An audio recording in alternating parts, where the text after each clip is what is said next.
Meus irmãos, nesta quinta-feira da 30ª semana do Tempo Comum, o Evangelho é tirado de Lucas, capítulo 13, versículos de 31 a 35. Na mesma hora, aproximaram-se alguns fariseus que disseram a Jesus: Parte e vai-te daqui, porque Herodes quer te matar. Ele respondeu: Ide dizer a essa raposa: Eis que eu expulso demônios e realizo curas hoje e amanhã, e no terceiro dia terei consumado. Mas hoje, amanhã e depois de amanhã devo prosseguir o meu caminho, pois não convém que um profeta pereça fora de Jerusalém. Jerusalém, Jerusalém, que matas os profetas e apedrejas os que te foram enviados. Quantas vezes quis reunir teus filhos, como a galinha recolhe seus pintinhos debaixo das asas, mas não quiseste. Eis que vossa casa ficará abandonada. Sim, eu vos digo, não me vereis até o dia em que direis: Bendito aquele que vem em nome do Senhor. Palavra da salvação, glória a vós, Senhor. Meus irmãos, nós temos, mais uma vez, continuando o Evangelho de Lucas, a leitura do Evangelho de Lucas, nós temos Jesus a caminho de Jerusalém. Esta é a terceira parte, portanto, do Evangelho de São Lucas e que vai justamente levar o Senhor até o cume, até a cidade onde ele deveria ser glorificado e, através da sua glorificação, glorificar ao Pai. Jesus, então, deveria rumar à cidade santa, a cidade onde ele doaria a sua vida. E por que Jerusalém? Porque Jerusalém era a cidade do poder, era a cidade grande, era a sede da política, era a sede da religião, era o centro de peregrinações, era o lugar onde se cultuava a Deus. Então Jerusalém era a cidade. E era lá que os profetas foram mortos. Foi lá que aqueles que... Então, ao mesmo tempo que Jerusalém era uma cidade onde se cultuava a Deus, onde ficava a sede da religião, onde os líderes religiosos estavam, onde ficava também o centro do poder. Ao mesmo tempo que Jerusalém tinha tudo isso, ao mesmo tempo que ela era este centro de peregrinações, ao mesmo tempo ela era uma cidade que matava os profetas, que matava os enviados de Deus, que matava aqueles que falavam da parte de Deus, aqueles que anunciavam a palavra. É uma incoerência? É uma contradição? Como pode esta cidade, esta mesma cidade, onde se concentra a religião, ao mesmo tempo, esta cidade ser a cidade da morte? A religião que deve religar, que deve ligar de novo a humanidade a Deus, fazer com que a humanidade se volte de novo ao seu Senhor, portanto deve trazer vida. Como pode esta cidade ser uma cidade onde a morte acontece, onde os inocentes são mortos, onde os justos, onde aqueles que vêm de Deus são mortos? Mas Jesus diz: é lá que eu devo ser glorificado, pois não convém que o profeta pereça fora de Jerusalém. Mas nós vemos no Evangelho de hoje, no começo do Evangelho de hoje, Jesus então neste caminho e os fariseus. Então nós vemos novamente Jesus e os fariseus. Esse é um tema muito recorrente no Evangelho de Lucas. Jesus que se encontra mais uma vez com os fariseus, e esses fariseus vêm dizer a Jesus: saia daqui porque Herodes quer te matar. Reparem, meus irmãos, que aparentemente os fariseus estão do lado de Jesus. Vejam, o povo de Israel, os fariseus como autoridades religiosas ali, eles não se davam com Herodes, porque Herodes era do Império Romano.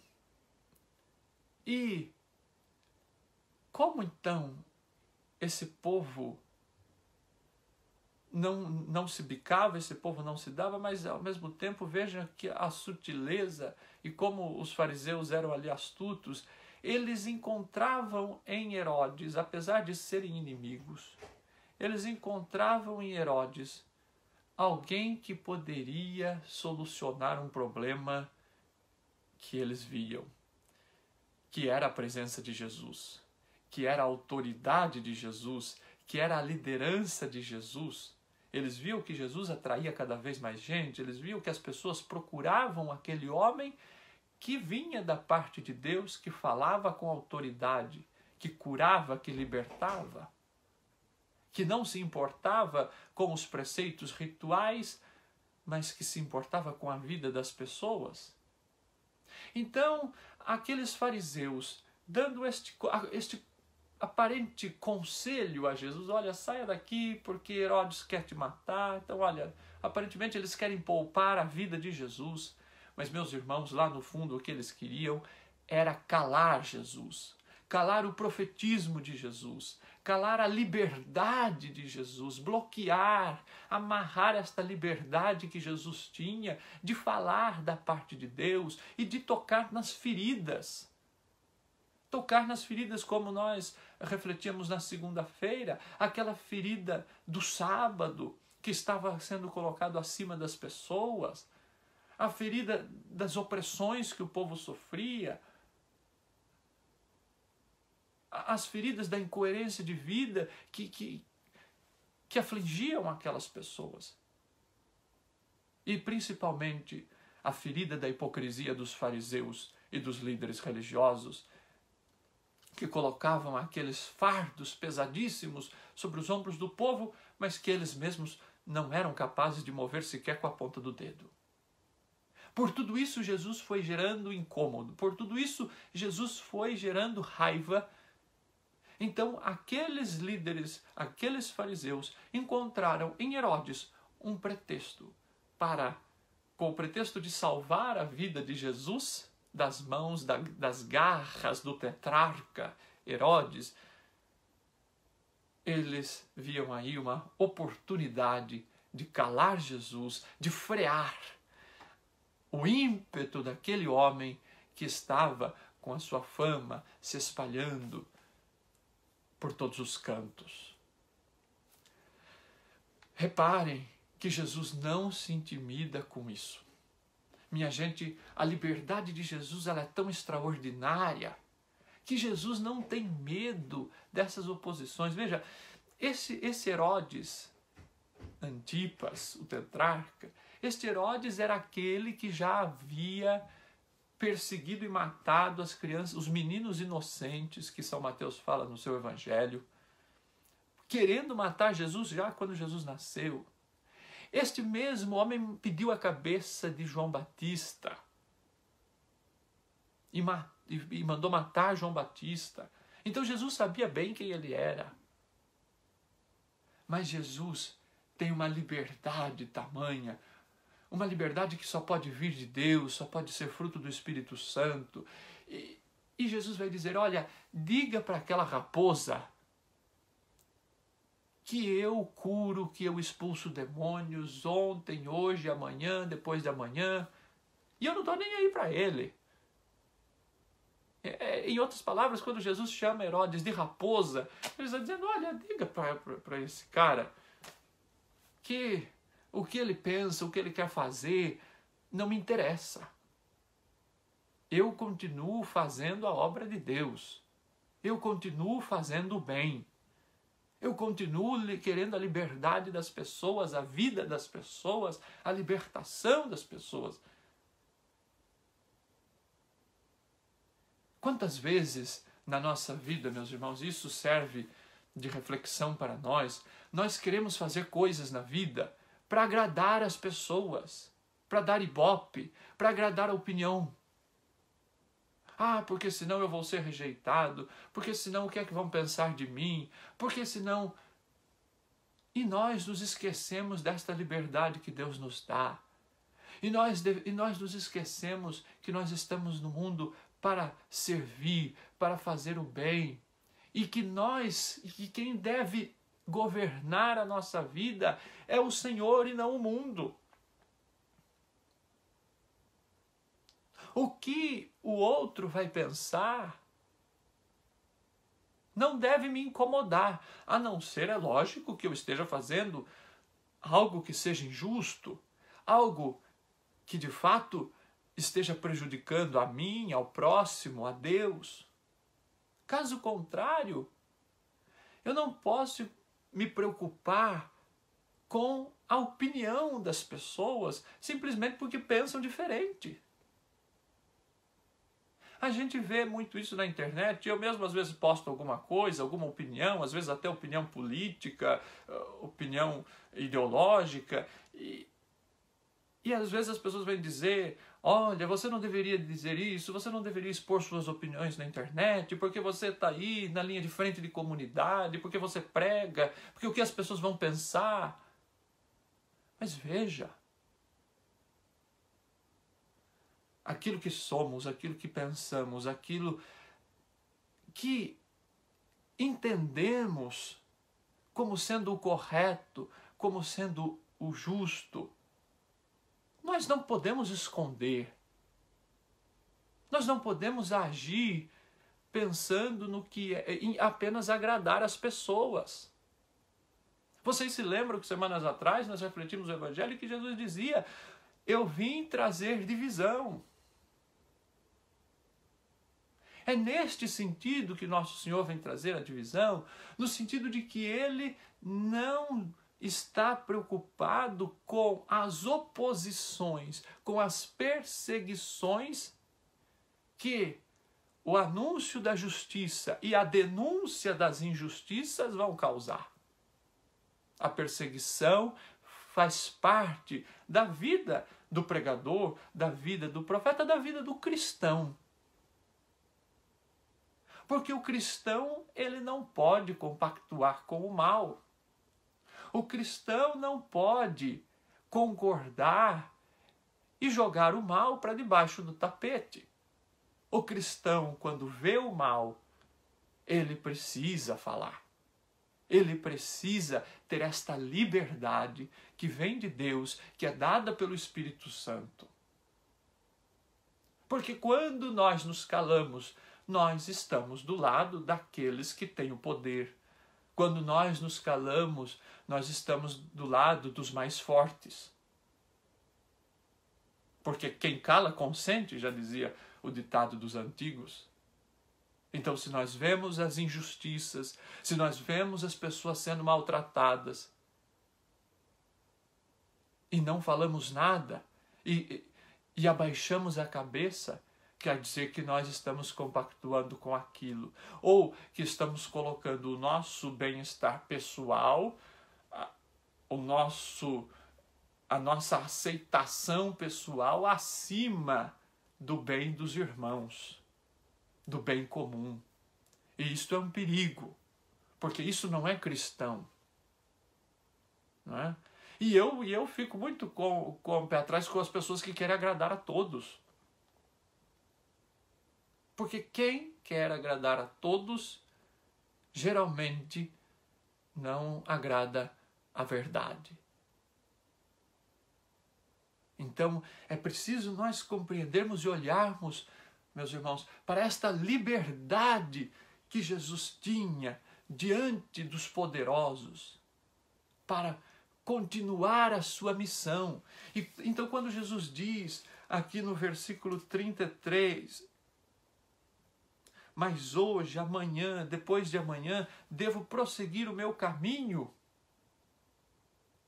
Veja, ele diz, então, por enquanto estou aqui, fazendo as curas, libertando as pessoas, pregando, ensinando, fazendo bem. Mas depois vai chegar a hora de eu continuar a caminhada. E então isso Jesus mostra que quem governa a vida dele é o Pai. Que ele não ouve Herodes, ele não ouve os fariseus, ele não ouve as autoridades. Ele ouve unicamente o Pai. Ele é o enviado do Pai. E ele vem para fazer a vontade do Pai. Eis que venho para fazer a vossa vontade, ó Senhor. Esta é a vocação do cristão.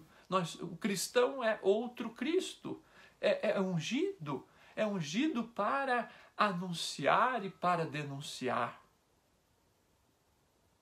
E Jesus ele vai dizer sobre Jerusalém. Ele vai dizer: Jerusalém, Jerusalém,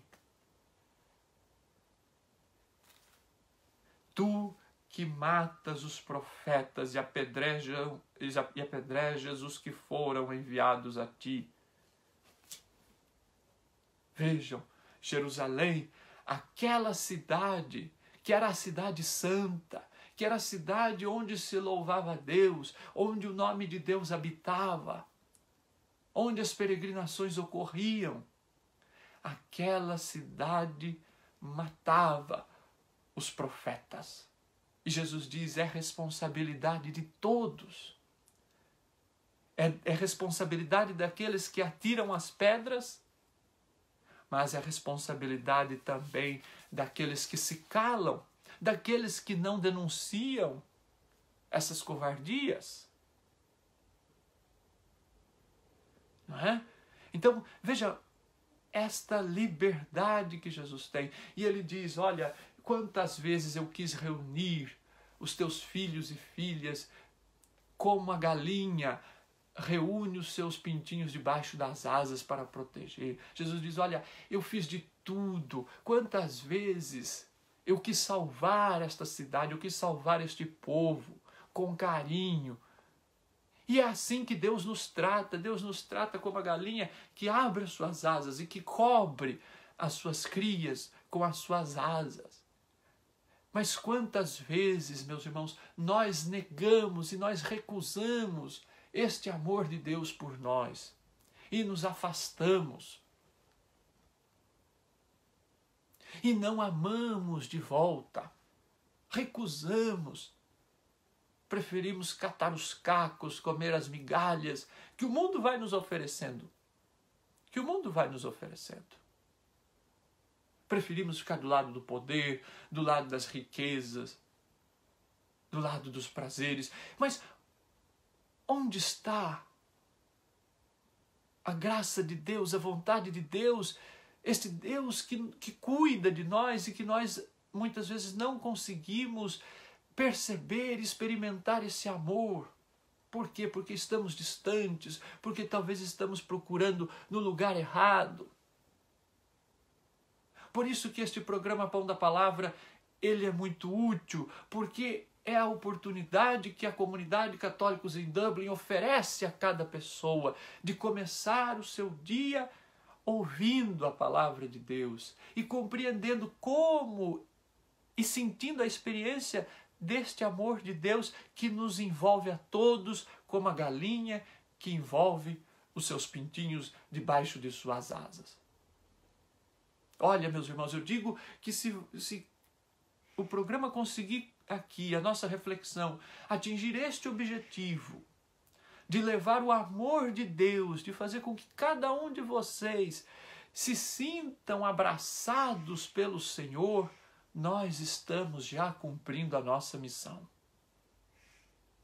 Nós já estamos cumprindo a nossa missão.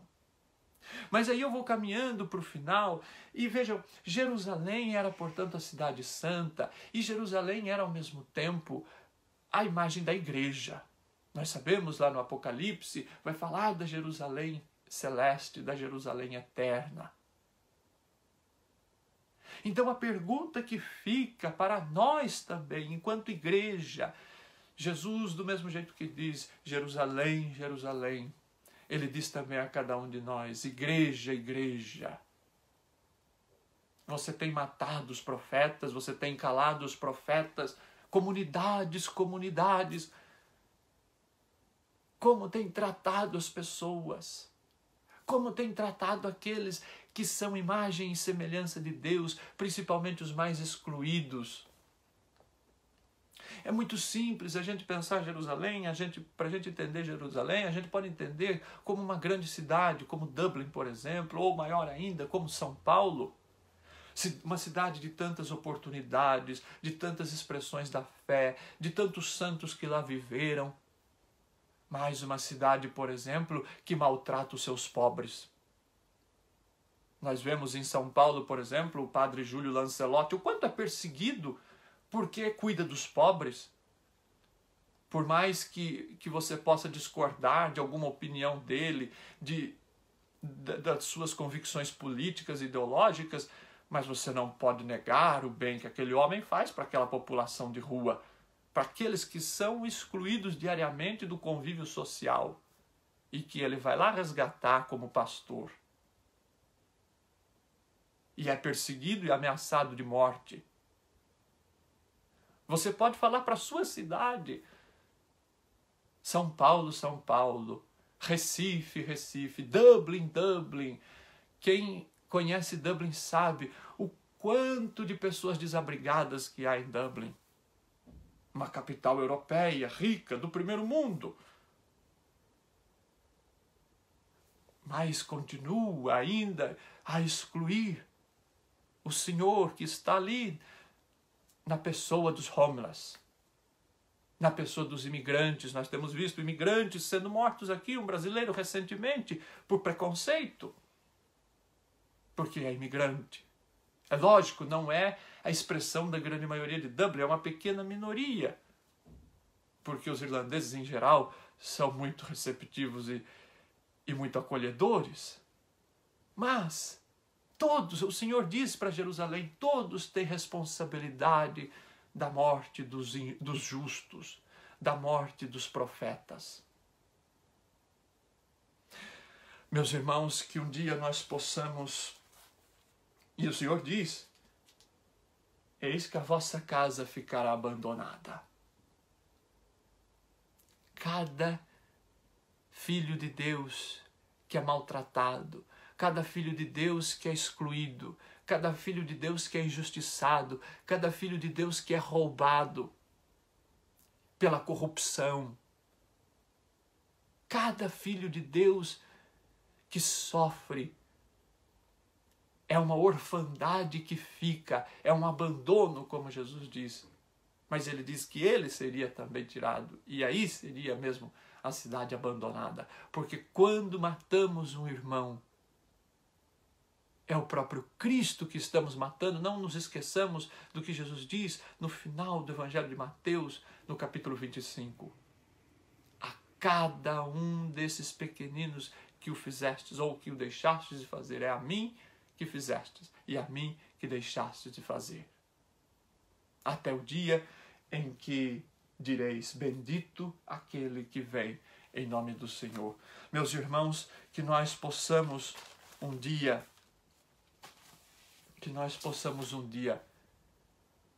nos chegar ao encontro do Senhor na Jerusalém celeste. E aí, purificados dos nossos pecados, das injustiças que cometemos, da covardia que exercitamos durante a vida, possamos, purificados pelo Senhor, cantar, glorifica o Senhor, Jerusalém. Exalta o teu Deus, ó Sião. Que nós possamos um dia ter o coração puro para poder cantar este Salmo 147. Glorifica o Senhor, Jerusalém. Que esta Jerusalém já não seja mais. E na Jerusalém nós podemos colocar a igreja, podemos colocar as comunidades, podemos colocar a nossa família. Que nós possamos um dia cantar. Glorifica o Senhor, Dublin. Glorifica o Senhor, comunidade de católicos em Dublin. Glorifica o Senhor, Catolé. Glorifica o Senhor, São Paulo. Glorifica o Senhor, Rafael. Glorifica o Senhor com a vida mergulhada no sangue do Cordeiro, para que o sangue do Cordeiro possa nos purificar. E eu termino com o trecho da primeira leitura de hoje, que vai justamente dizer, no capítulo 6, do finalzinho da carta de São Paulo aos Efésios: portanto, ponde-vos de pé e cingi os rins com a verdade e revesti-vos da couraça da justiça e calçai os pés como zelo para propagar o evangelho da paz, empunhando sempre o escudo da fé, com o qual podereis extinguir os dardos inflamados do maligno. E tomai o capacete da salvação e a espada do Espírito, que é a palavra de Deus.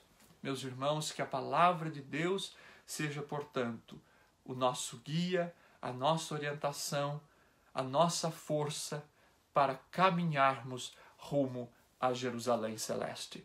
Louvado seja nosso Senhor Jesus Cristo, para sempre seja louvado.